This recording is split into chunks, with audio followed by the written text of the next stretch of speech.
To, kar se je toliko časa govorilo, se je zdaj tudi uresničilo. Priljubljena serija Ena žlahtna štorija je dobila svoje vino. Pravzaprav dve, belo in rdeče.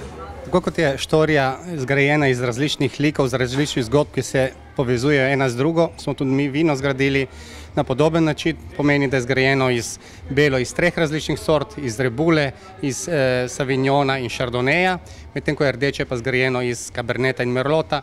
Tudi zgodba, v kateri igra vrsta znanih igralcev, se dogaja na posestvu v Goriških brdih, zato je vino še toliko bolj pristno, saj je izdelek močno vezan na to območje.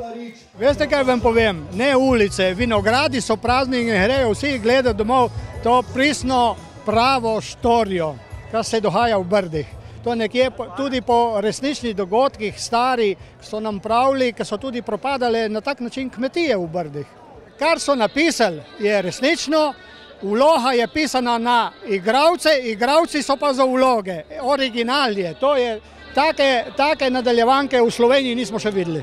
In prav igralci niso smeli manjkati na uradnem krstu žlahtnega vina Štorija, ki se je v Brdih zgodil na tradicionalnem že 20. maratonu Češenj.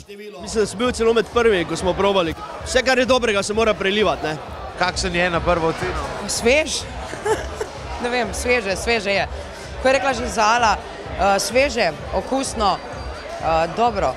Briški vinarji so za začetek napolnili 10 tisoč steklenic vina Štorija, ki je že v prosti prodaji, a glede na priljubljenost serije ni dvoma, da druge steklenice že čakajo na novo polnjenje.